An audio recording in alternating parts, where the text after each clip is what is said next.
The winter in the Ohio suburb arrived the way it always did, tucked beneath a sky the color of polished steel, with breath that turned to clouds and the clean geometry of snow along roof lines. On Pinecrest Lane, the Carters' small blue house wore a fringe of icicles that chimed when the wind curled around the corner. Inside, warmth felt like the soft hum of the furnace and the faint sweetness of cinnamon from a candle. Emily Carter forgot to extinguish each night a harmless forgetfulness that John Carter teased her about before he blew it out and climbed the stairs. It was a home made of modest things: a second-hand oak dining table with a nick along the edge, the wedding photo in a white frame, the hand-tied quilt with navy stars from John's mother. It was a home waiting for one more heartbeat. Emily first suspected the waiting was almost over in the plainest of ways: an ordinary morning, with light on the kitchen tile, her palm resting absent-mindedly below her ribs as if to steady a thought. She had always believed beginnings announced themselves with trumpets. Instead, the body, faithful as a clock, whispered. She bought a test on the way home from the elementary school where she taught, slid it into her coat pocket like a secret, and watched color bloom in the tiny window, as if a painter had touched water to pans of pigment. For a long moment, she could not stand. The bathroom fan hummed. Beyond the door, the refrigerator clicked on. Somewhere outside, a child's laughter threaded the frigid air. The world remained ordinary, while hers tilted, then steadied, then blazed. John returned late from the firehouse, hair damp from the quick shower. All firefighters learned to take the smell of smoke hidden beneath the cheap citrus of station soap. His shoulders sloped with the weight of a double shift. His eyes still held the shimmer of things no one should have to see. He found Emily in the kitchen with both hands pressed to her mouth, laughing and crying at the same time, the candle burning low, 2 lines shining on the counter. He didn't say anything at first. He only reached for her and closed his eyes. They slept badly that night, not from fear, but from adrenaline, the way children do on the cusp of summer. Emily lay awake and tried to imagine a future large enough to hold the tenderness she felt, and the future kept expanding like light seen through water. John stared at the ceiling and counted not sheep, but blessings, as if they were steps he could take to cross a river. He had crossed a few in his life: the day he'd enlisted, the day he'd come home, the day his father's heart had given out in the garden among the tomatoes, jaw set out as if he could bargain with the air. He understood how thin the distance was between a phone call and the life you thought you were living. He held the knowledge like an ember, and chose again and again to warm his hands over it instead of burn. The next weeks became a quiet choreography of care. Emily, who had always eaten like a bird, found herself ravenous for orange slices and toast slicked with strawberry jam. She placed a palm against the cool refrigerator door and promised the life inside her measured sips of sunshine. The children at her school, with their sticky fingers and shoelaces and knots, began to move through her day like small comets, bright and brief and entirely miraculous. On the playground, she listened to their negotiations over swings, the currency of childhood, and memorized their logic, thinking she would need it soon enough. John began to fix things that were not broken. He tightened cabinet hinges and replaced a perfectly adequate light bulb with an identical one. He carried the quilt to the laundromat, though the washer at home was fine. A man who ran toward smoke for a living suddenly needed to keep flame out of his own rooms. This was how he translated love. On his phone, late at night, he searched for cribs and car seats and found himself in a new country with its own customs and tribes, its own proud banners emblazoned with words like convertible and rear-facing and latch. He joined a forum. He resealed the windows. He measured a wall twice and once more for luck. In the spare room at the back of the house, the one that had been a catch-all for winter coats and forgotten ambitions, they cleared a space. Emily, who loved a project, stood with a stack of paint swatches fanned like playing cards. The colors had names that sounded like lullabies: North Sky, Aquarium, Gentle Rain. They chose a soft blue-green, a not-quite ocean that reminded John of the day he asked her to marry him on a pier in Michigan, the water flat as a sheet of hammered pewter, the wind prying tears from their eyes. He rolled paint along the wall, upstroke, downstroke, while she traced constellations with painter's tape on the ceiling. When the color dried, the room felt like a place you could tell secrets to. Gifts began to arrive without anyone saying the word shower. A crocheted blanket from the neighbor who kept orchids alive on her windowsill. A tiny pair of socks rolled into the shape of a rose from the night shift nurse at John's station. A set of board books from Emily's classroom aide with the note that children like stories were best when reread. They stacked these treasures carefully as if the heft of them would anchor the days and keep them from blowing away. In mid-February, snow fell in a patient way like someone erasing a blackboard with slow strokes.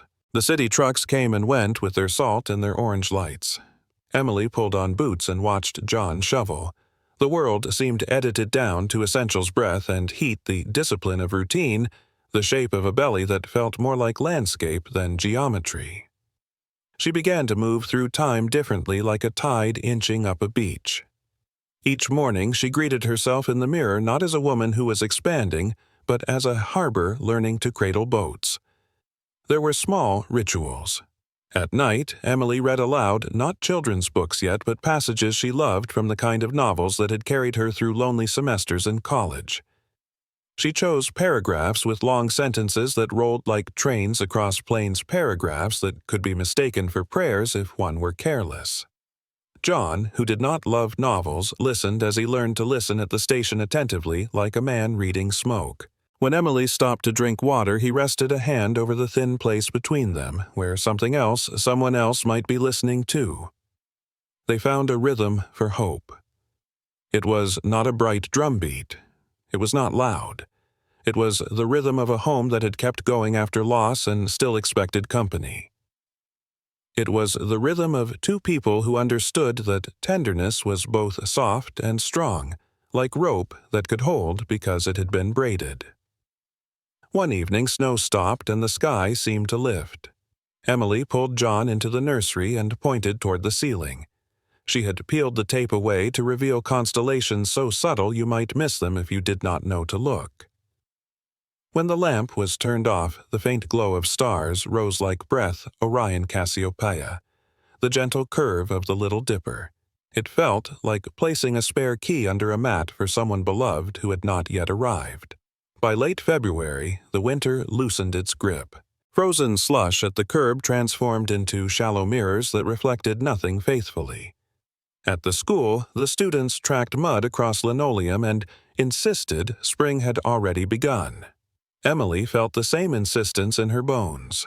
She wore sweaters that fit a little differently each week and learned to trust the quiet industry of cells becoming someone's features. She began to love anticipation, not as the absence of arrival, but as a room of its own where you could sit and rehearse gratitude. The first ultrasound had been a lit candle in a dark church, an image more suggestion than certainty, a glow shaped into promise. The second was scheduled for a Monday morning, the appointment like a small flag planted in the calendar. Emily set out her clothes the night before, a soft knit dress, wool tights, a scarf in a cheerful plaid, and ironed John's shirt, though he insisted it was not necessary. She placed the folded results from her blood work in a neat stack with their insurance cards. The ritual of readiness was her way of honoring the mysterious work underway, unseen yet relentless.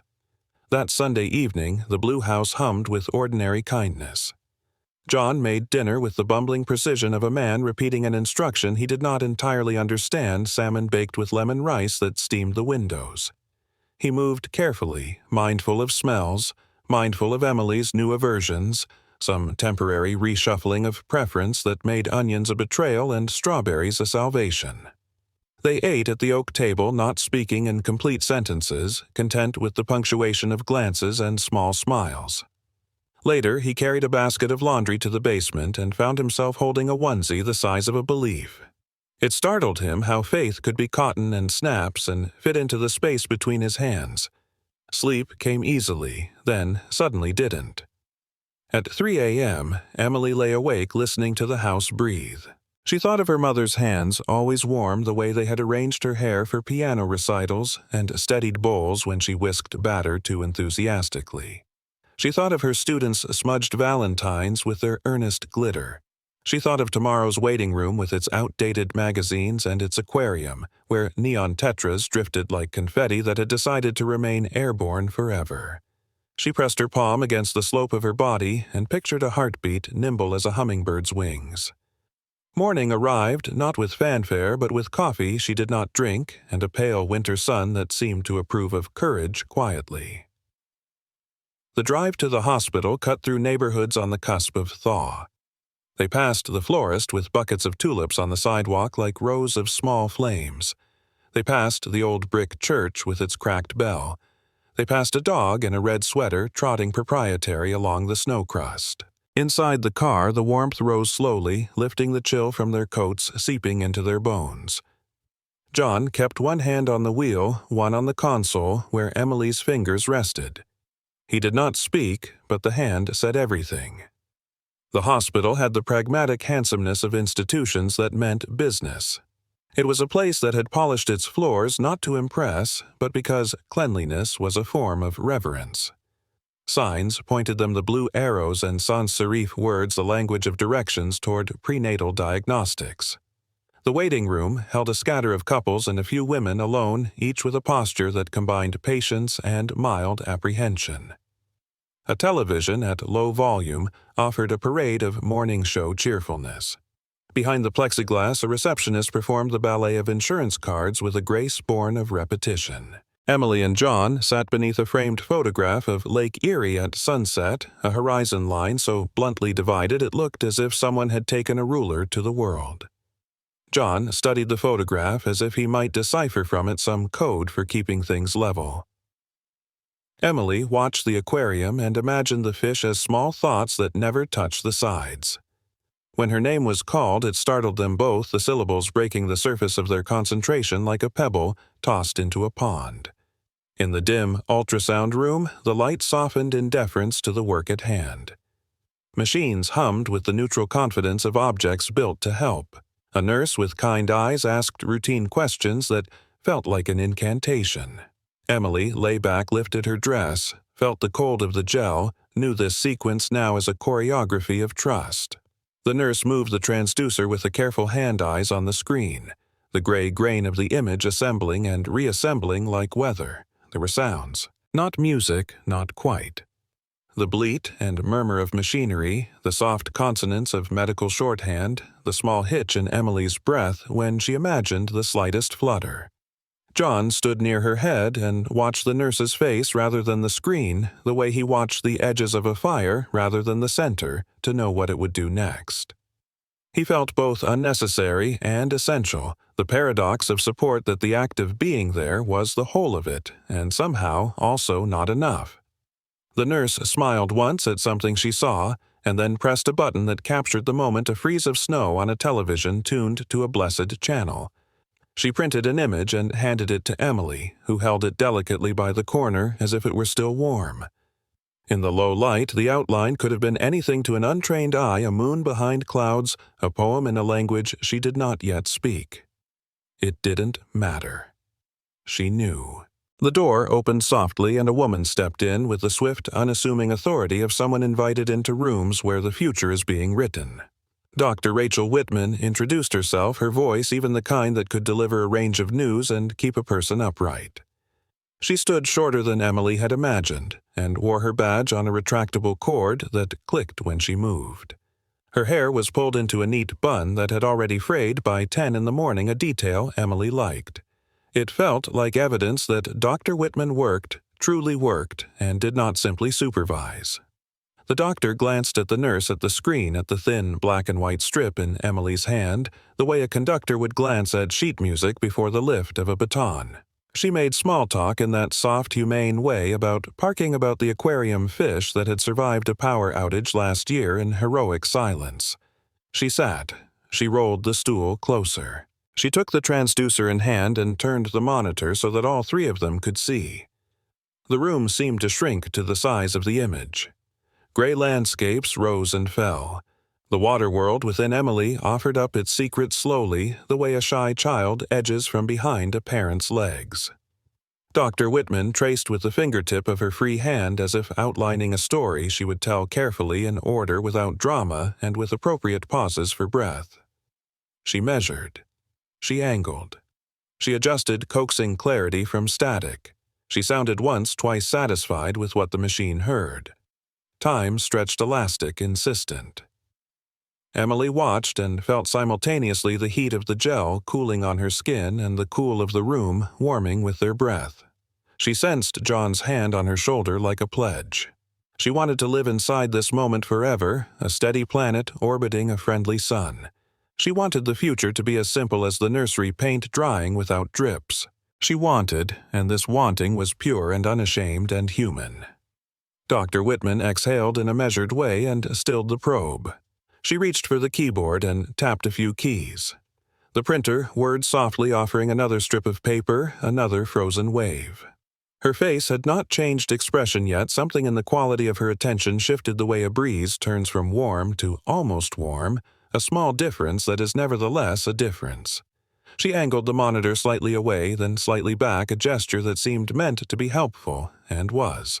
Her voice, when she spoke, retained its ballast.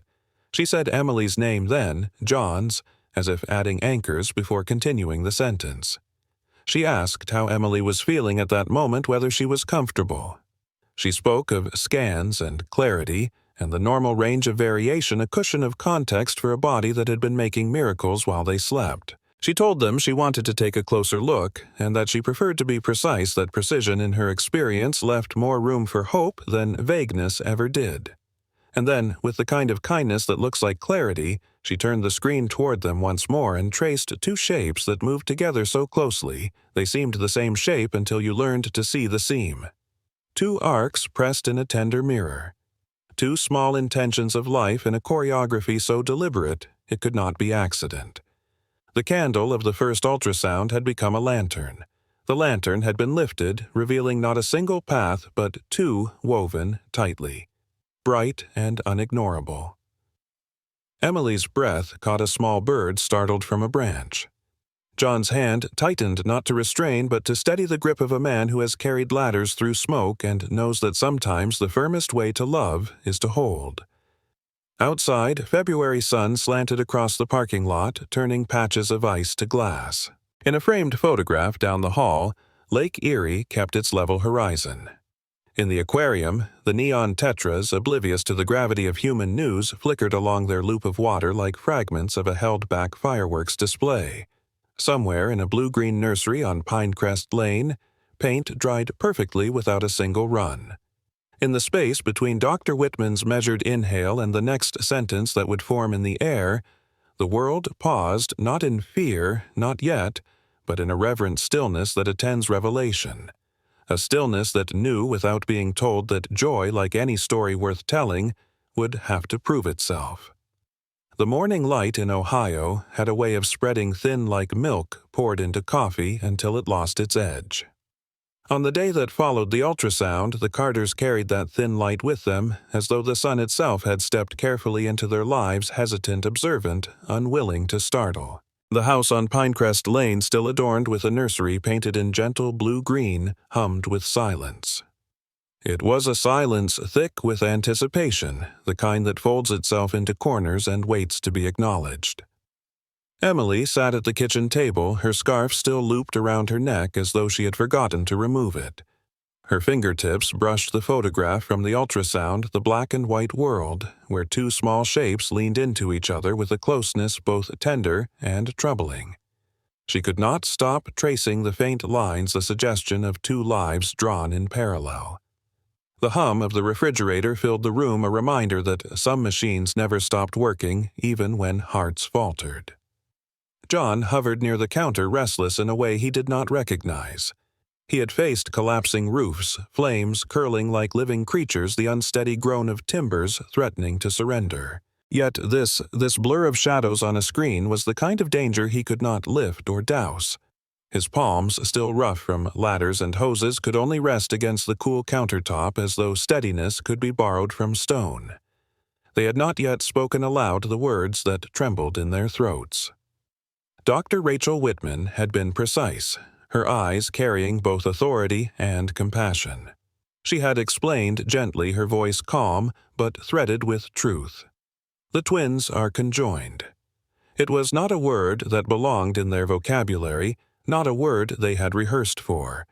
Yet there it was, dropped between them like a stone into still water ripples extending further and further until everything seemed disturbed.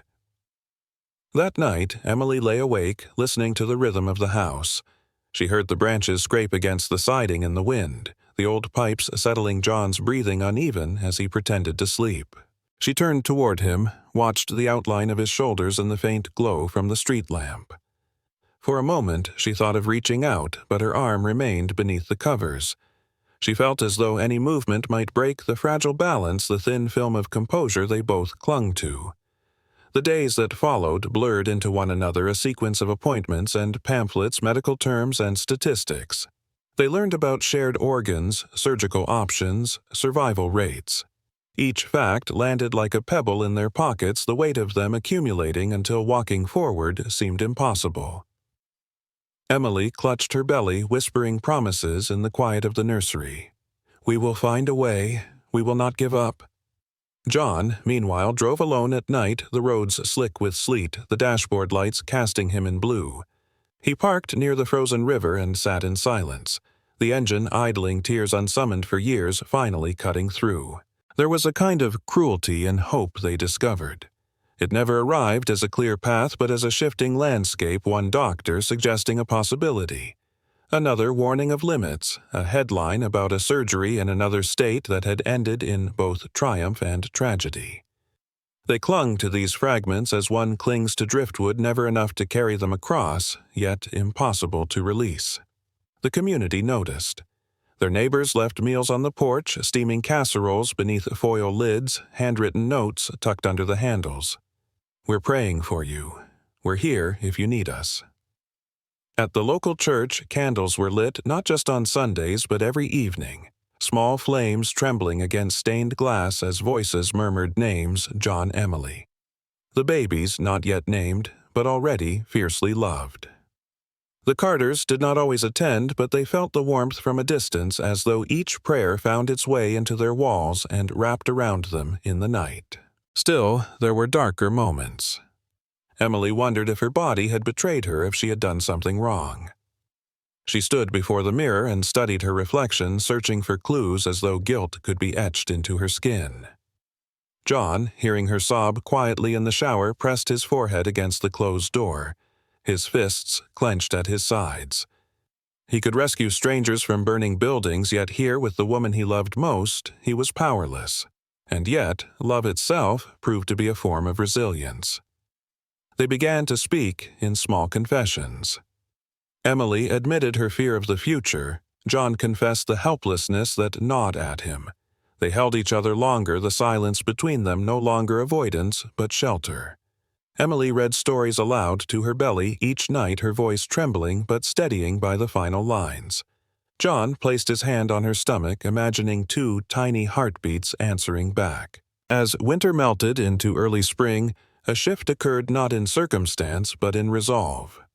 They understood now that the journey would not be easy, that the storm ahead would test everything they believed about faith, about endurance, about love.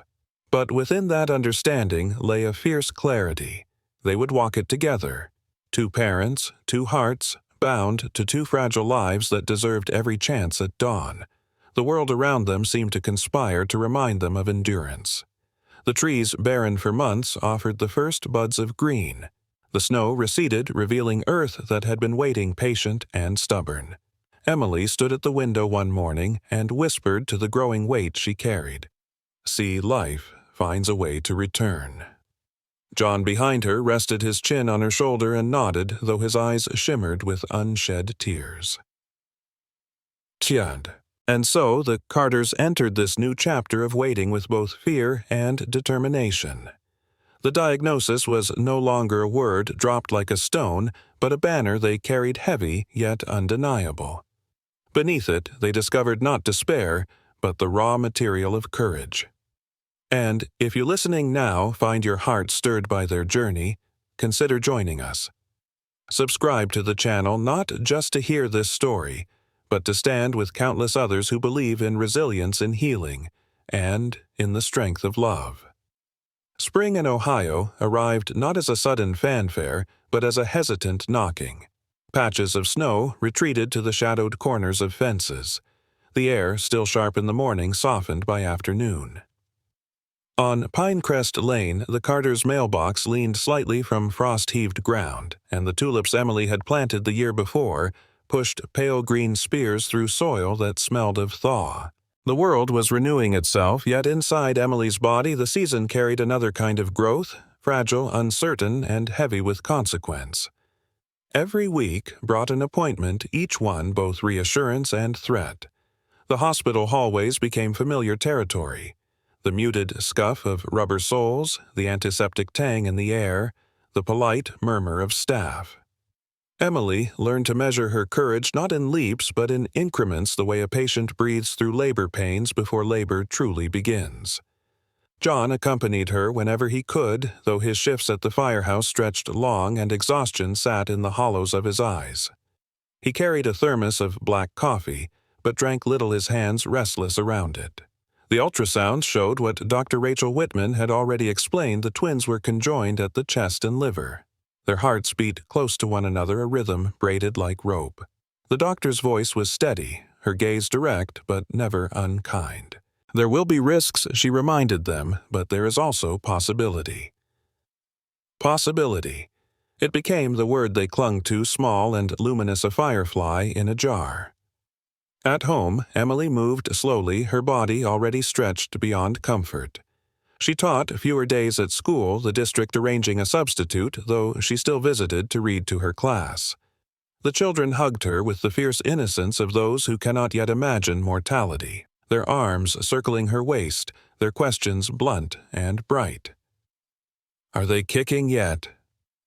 Do babies dream? She smiled and answered gently, though later she wept in the car, the steering wheel slick beneath her palms. Nights were the hardest. She lay awake with the weight of her belly pressing against her spine, the babies shifting in their shared choreography. Sometimes she pressed her fingers to the taut skin and whispered, "Hold on. Please hold on." The house was quiet, except for the groan of pipes and John's uneven breaths. He dreamed restlessly, fire and sirens folded into his subconscious. More than once she found him sitting at the edge of the bed before dawn, his elbows on his knees, his head in his hands, as though daylight itself were too heavy to lift. John's coping took form in labor. He repaired the porch steps, resealed windows, cleaned the gutters, though no leaves yet fell. His hands needed occupation, something to hammer and mend, because here was a problem he could not fix with strength or water or grit. He researched medical journals late into the night, the screen glow harsh on his tired features. He carried a notebook filled with scribbled terms, diagrams of surgeries that might never happen, statistics he half understood but memorized as though knowledge itself could shield his daughters. He rarely let Emily see the notebook. The community continued its quiet vigil. The church bulletin listed the Carters' names each week under special intentions. Neighbors stopped by with groceries, the scent of baked bread filling their kitchen, even when neither of them had the appetite to eat. One evening, as the sun set in stripes of coral and violet, a group of women from the choir stood on the Carters' lawn and sang softly hymns carried on the cooling air. Emily leaned against the doorway, John's arm around her shoulders, tears streaming unchecked down her face. She did not clap or thank them. She simply listened because gratitude lived in silence too. Yet beneath this cocoon of care, fear gnawed. Each new twinge in Emily's abdomen brought terror that the pregnancy might end abruptly. Every contraction-like tightening sent them to the hospital only to return home hours later, weary but grateful. Dr. Whitman monitored closely, her professionalism a lighthouse in their storm. She spoke frankly. Complications could come early. Survival was uncertain, but preparations were underway for specialized surgery should the twins make it to delivery. Her honesty was never cruel, yet it pressed heavily on their hearts. The physical toll was relentless. Emily's body ached in places she never thought could ache, her breath shortened by the sheer weight pressing against her lungs. She waddled more than walked, her ankles swollen, her back aflame, but she bore it with a quiet dignity, refusing to complain aloud. When John suggested she rest, she smiled faintly and said, "Rest is not possible when you're carrying the world." She believed it. The nursery became her sanctuary, the painted constellations glowing faintly at night as she whispered promises to the lives within. John, meanwhile, fought a private war. He drove aimlessly after shifts, parking near the river where ice still floated in chunks. He watched the current move inexorably forward, thinking of how time could not be bribed or slowed. He thought of his father's funeral, of flames that consumed homes too quickly, of every moment he had failed to save someone. The helplessness was familiar, but sharper now, because it was personal. He clenched the steering wheel until his knuckles blanched, muttering prayers without realizing he had spoken. And yet, amid fear, there were moments of grace. One evening, Emily guided John's hand to her stomach, and beneath his palm he felt a sudden flutter, two hearts quickening against the world. His breath caught. Tears stung. He kissed her temple and whispered thanks to a God he sometimes doubted but could not entirely abandon. They laughed through tears, both of them astonished that joy could survive in the cracks of sorrow. This was the first ascent of the story's ladder, the battle of the body, the confrontation with frailty. Emily endured the relentless demands of carrying two lives bound inextricably together. John carried the invisible scars of helplessness, his strength no match for biology's cruel design. Yet, together they pressed on, not because certainty was theirs, but because love had taught them that endurance itself was an act of devotion. Outside, the season tilted further toward warmth. The tulips burst open, bright flags of survival. The river swelled with melted snow, relentless and unbroken. On Pinecrest Lane, in the small blue house with its nursery waiting, the Carters learned the language of waiting, slow, heavy, and holy. And if their waiting touches you, if you sense the weight of their courage, we invite you to stay with us. Subscribe to the channel and let stories of resilience and hope remind you that you are not alone in your own long nights of waiting. Summer had begun to press its thumbprint on Ohio, the air warmer, heavy with the smell of cut grass and the faint sweetness of lilacs that clung longer than expected. For the Carters, time had become a paradox, each day dragged like a burden, yet the weeks vanished like smoke. Emily's belly had grown into a horizon, taut and vast, an entire world stretched beneath her skin. Each movement of the twins was visible now, small waves rolling across her body as if the sea itself had taken residence in her. Appointments multiplied as the due date drew near. The hospital felt less like a place of visitation and more like an annex of their home. They moved through its corridors with the familiarity of pilgrims, each sign and hallway learned by heart. Dr. Rachel Whitman remained their compass. Her voice, measured and firm, carried news that fell like stones into a pond. It was during one such appointment, in a room where the blinds filtered the sun into pale stripes across the floor, that Dr. Whitman spoke the words that cleaved the Carters' hearts in two. She explained carefully the surgery to separate the twins would be one of immense difficulty. The location of their fusion at the chest and liver made the procedure perilous. "It is possible," she said gently, "that only one child may survive. It is also possible neither will." Emily felt the floor tilt beneath her. Her hands clutched her belly instinctively, as though shielding the lives within from the mere articulation of risk. John stared at the printout of the scan, his jaw tight, the muscles in his forearm twitching as he gripped the arm of the chair. For a long moment they did not speak. Silence carried the weight of the unthinkable. That night, the nursery glowed with its painted constellations. Emily lay in the crib they had assembled together, her head resting on the small mattress, tears slipping silently into the fabric. She imagined her daughters, two hearts beating close, two faces pressed together, dreaming in the womb, without awareness of what awaited them. John found her there and did not ask her to stand. He lowered himself beside the crib, his knees bent awkwardly, his large hand resting on her shoulder. The room smelled faintly of fresh paint and lavender from a candle burned down to a stub. They began to talk haltingly. At first, then, with the flood of those who can no longer contain themselves. Emily admitted her terror of being forced to choose between her daughters. John confessed that he prayed only for their survival, but feared his prayers were selfish. They held each other in the narrow crib space adults crammed into furniture designed for an infant, clinging to one another as though the wood itself might keep them from splintering.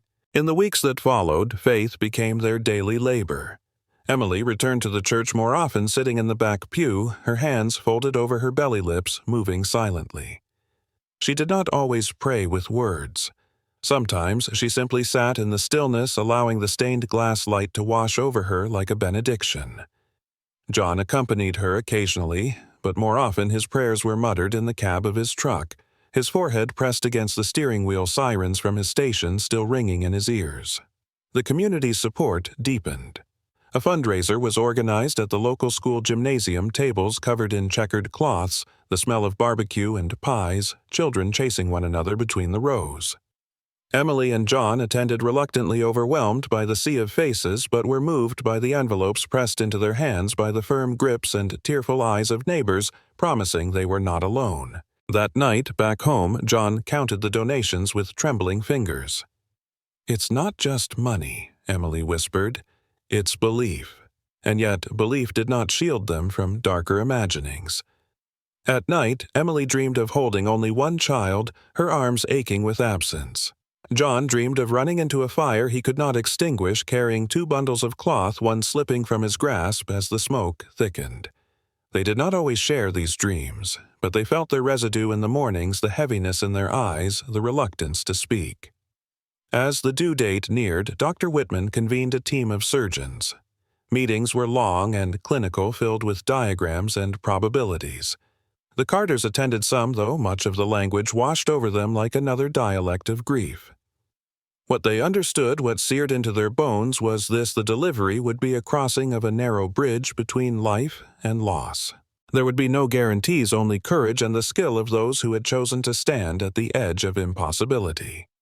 Emily found solace in small rituals. She folded the same set of newborn clothes again and again, smoothing invisible wrinkles. She played lullabies on her phone, holding it against her belly, believing the twins could hear. John painted the porch swing, his brushstrokes deliberate as though steadying one small thing might steady the entire universe. Together, they whispered names, never settling, afraid of speaking too soon, yet yearning to call their daughters into identity. On one particular evening, the sky bruised itself into shades of indigo and rose. The Carters sat on the porch, cicadas droning in the distance, fireflies beginning their scattered dance. Emily leaned against John, her hand guiding his to the ripple of movement beneath her skin. For a long time, they said nothing. Then softly, Emily whispered, "No matter what happens, they will know love." John tightened his grip, his throat thick. He nodded into the dusk. This chapter of their journey was no longer just about carrying a pregnancy. It was about confronting mortality, about bracing themselves for a choice they prayed would never be demanded. It was the crucible of spirit, the second ascent toward the climax of their story, where faith and fear braided themselves so tightly they were indistinguishable. And through it all, a strange calm settled. Not peace, not resignation, something more akin to resolve.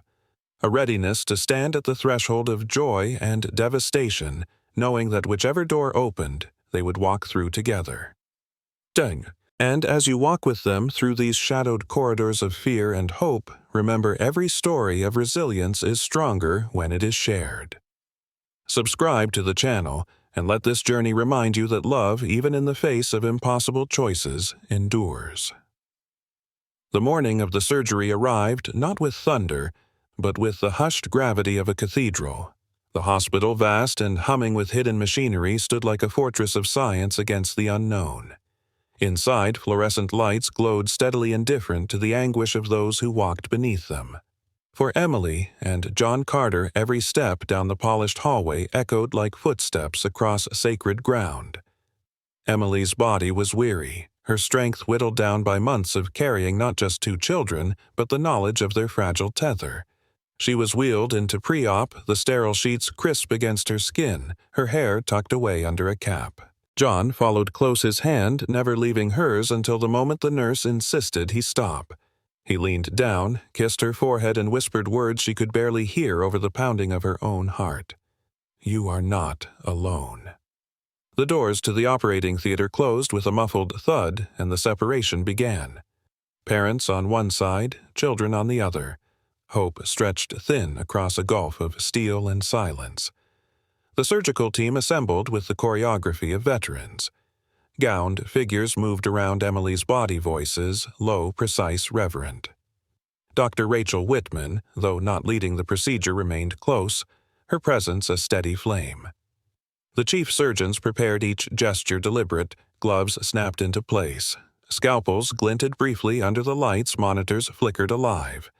The air held a weight more solemn than fear. It was the weight of possibility balanced on a razor's edge. Outside, John was escorted to the family waiting room. It was a space designed to console, but could not, rows of stiff chairs, a coffee machine hissing muted news playing to no one's interest. He could not sit. He paced, palms damp, heart racing. Hours stretched like years. He thought of fires he had fought, infernos that devoured walls and ceilings in minutes. Those were battles with visible enemies. This was different. This enemy was hidden, woven into the very fabric of his daughter's small bodies. The community gathered miles away at the church. Candles filled the altar flames, swaying like fragile prayers. The choir sang not with performance but with urgency, voices trembling but strong. Neighbors, strangers, and friends clasped hands, whispering names. Emily, John, the twins. They prayed for miracles, prayed for surgeons' hands, prayed for endurance. The town held its breath as if one household. Back in the operating theater, the rhythm of machines set the score. Beep, pause, beep, pause. The twins' heartbeats, once tangled, now monitored with ruthless clarity. Surgeons bent over their tiny forms, sweat gathering beneath masks. The delicate separation of organs began a dance of millimeters, each movement the difference between loss and survival. Hours passed unnoticed. The hum of suction, the hiss of oxygen, the clipped exchanges of nurses all became a language of endurance. Then the alarm. A sudden, shrill tone ripped through the room. One of the heart monitors screamed red lines, jagged life faltering. A nurse's voice rose sharp, urgent. Dr. Whitman stepped forward, her hand steady on the surgeon's arm, her voice commanding but calm. Medications administered. Compressors engaged. Seconds stretched into eternities. Outside, John felt it. He did not hear the alarm, but something pierced him, a sudden chill, a lurch in his chest. He dropped into a chair and bowed his head into his hands. His body trembled with prayers he had not prepared, words spilling from his lips like water from a broken vessel. Please, please, please. In the theater, silence reigned for a single, merciless moment. Then a sound. The monitor returned to rhythm. Beep, pause, beep. A collective exhale passed through the team, their shoulders loosening by fractions. The surgeons pressed on, renewed, careful, relentless. The night stretched endlessly. Outside, rain began tapping against hospital windows, streaking glass with liquid silver. In the chapel downstairs, strangers knelt, whispering prayers for children they would never meet. In the waiting room, John dozed, fitfully waking at every sound, the styrofoam cup of coffee untouched beside him. His dreams were jagged, 2 cribs, 1 empty, 2 small hands, 1 slipping away. He startled awake each time, heart hammering. By dawn, the first light of day seeped pale and thin through hospital windows. The surgery had lasted through the dark into morning. Exhausted surgeons finally set down their tools, eyes ringed with fatigue yet burning with cautious triumph. The twins, though fragile, were alive, separated, sustained by machines and human will. Dr. Whitman walked down the hall to find John. She did not rush. She carried the news like something delicate. He looked up, eyes red-rimmed, body hunched with hours of waiting. She placed a hand on his shoulder and spoke softly. He did not hear every word. He only caught fragments alive. Stable. Long recovery. Hope remains. He broke then in the way men do when the weight they have carried finally cracks them open. He pressed both hands to his face and sobbed. Meanwhile, Emily, still in recovery, stirred faintly. Her body was weak-drained, but her spirit flickered awake when she sensed movement near her. A nurse leaned close, whispering, "They're here." They made it. A single tear traced down Emily's temple as she drifted back into the soft tide of anesthesia. The longest night had ended, but dawn, fragile and trembling, had brought with it the gift of possibility. The first rays of morning found the hospital washed in pale gold, the rain from the night before drying into faint streaks on the windows. For hours, the Carters had known only tension, fear, and the endless toll of waiting. Now, as dawn crept into the building, a new kind of light began to settle, one that carried both exhaustion and relief. Emily awoke slowly, the anesthesia loosening its grip with reluctant fingers. Her body felt heavy each breath an effort, yet beneath the fog she sensed something different, an absence of dread. When her eyelids fluttered open, she found Dr. Rachel Whitman at her side, her expression soft, her voice low. "They are here," she whispered. "Both of them. Alive." Tears pooled before Emily could form words. She tried to speak, but only a sound emerged, fragile and broken. The weight of months of fear, of sleepless nights, of whispered promises into the dark, crashed over her. Relief is not always gentle. Sometimes it arrives like a flood breaking through a dam.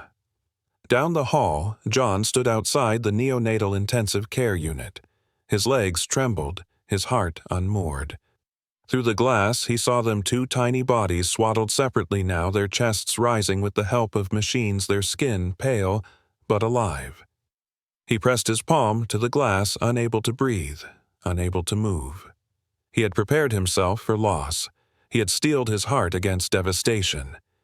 Yet, here, in front of him, were two miracles breathing in unison with the world. His body gave way, and he sank into a chair, face in his hands, sobbing, not with grief, but with gratitude so fierce it burned. When Emily was stable enough, nurses wheeled her carefully into the unit. She reached out trembling hands toward the incubators. The sight stole her breath, two separate forms no longer bound by one another, each fragile yet complete. She lifted her hand to her lips, kissed her fingertips, and placed them gently on the glass. "You made it," she whispered, voice cracked and raw. John stood beside her, one arm around her shoulders, both of them trembling with awe. The days that followed were filled with the rhythm of healing. The twins remained under vigilant care tubes and wires, tethering them to machines that breathed and fed and measured. Emily spent hours by their side, her body still aching from surgery, her spirit unwilling to leave. John split his time between home and hospital, the small house on Pinecrest Lane, waiting like a patient friend, the nursery glowing faintly each night when he turned on the lamp. He would sit in the blue-green room, staring at the constellations painted on the ceiling, whispering the names they had finally chosen, Lila and Grace. Word spread through the town, carried on lips and prayers through grocery store aisles and church pews. Neighbors left flowers on the porch cards tucked into the doorframe. At the church, candles continued to burn, but now the prayers were songs of thanksgiving.